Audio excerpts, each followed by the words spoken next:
එළඹන ඔයාලට ඔන්න අද ලස්සන ආදර්ශමත් කාටුන් කතන්දරයක් අරගෙන අපි ආවා.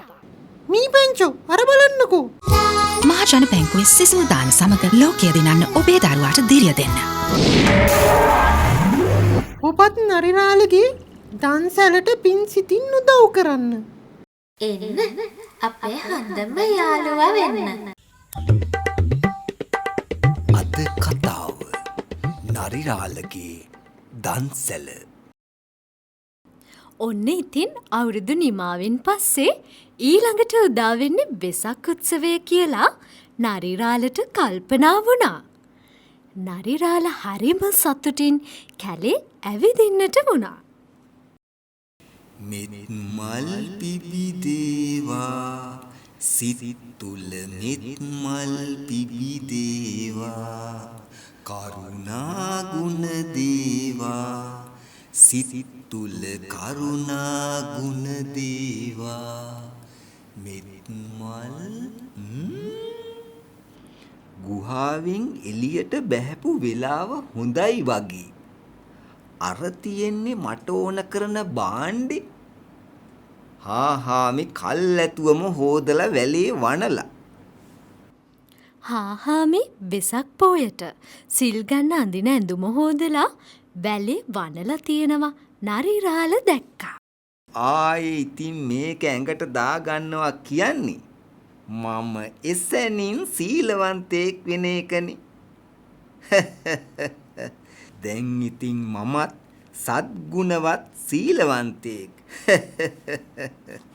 නරිරාල වැලෙන් සොරාගත් සිල් රෙද්ද පොරවගෙන අඩියක් ඉස්සරහට තියන්න හම්බුනේ නැහැ. හාමි දැක්කා. මොකද ඔය නරිරාල ඔහේ මගේ සිල් රෙද්ද නේද ඔය පොරව ගත්තේ? කාගේවත් සිල් රෙදි මට මොකටද? මේක මගේ සිල් රෙද්ද.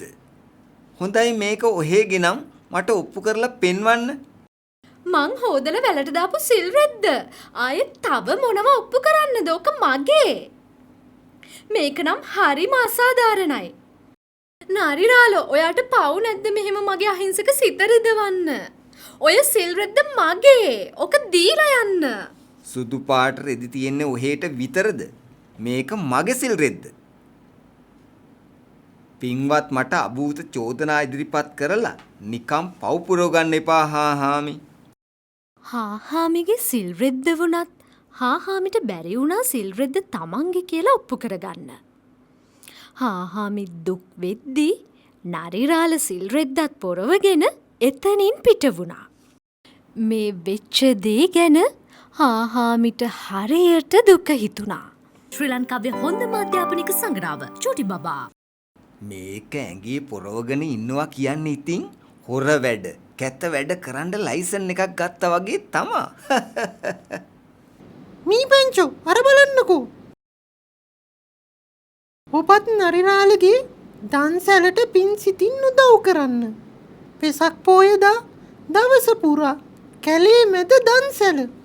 කැලේ කොච්චර සත්තු හිටියත් ඉතින් උහුම දෙයක් සංවිධානය කරන්න ඉතින් නරිරාල විතරයි නේද? අපිත් පුළුවන් විදියට නරිරාලට උදව් කරමු නේද මී පැංචෝ?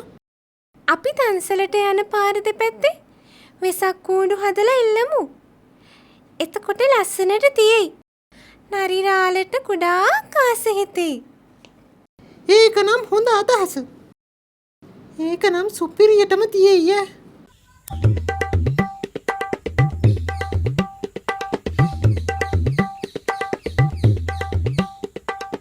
මේ ඇහුණද?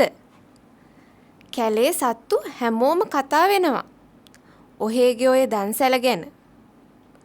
දැන් ඔය දන්සැල ඇත්තටම දෙනවද? හාමිනේ කලබල නොවි ඉන්නකෝ. අපි වැල යන පැත්තට මැස්ස ගහමු. එච්චරයිනේ. ඒ කිව්වේ?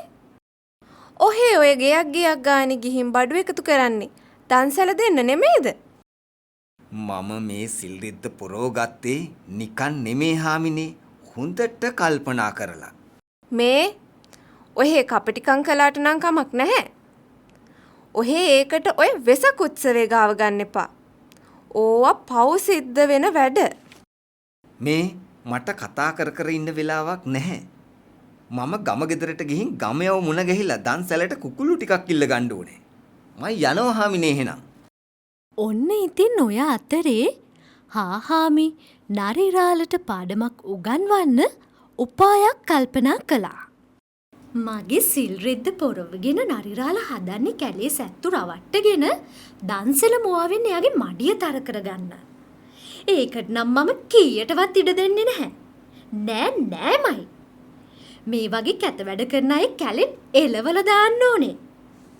ඊට පස්සේ හාහාමි නරිරාල කැලේ පුරා එල්ලපු සියලු දැන්වීම් ගලවලා ඒ හැම තැනකම මෙන්න මේ විදිහේ දැන්වීම් එල්ලුවා. ඔන්න ඉතින් පසුදා නරිරාල කැලේ ඇවිදිනකොට මේ දැන්වීම දැක්කා. හපොයි දෙයියනේ මන් දැන් කොහොමද මේ කැලේ වසන්නේ? නරිරාලගේ කොටි මස් දන්සැල වෙසක් පෝයදා දවස පුරා ඔබ සැමට සුහද ආරාධනා. මොනවා? නරිරාල මං ඔහෙව මේ කැලේ තවත් වසන්ඩ ඉඩ තියන්නේ.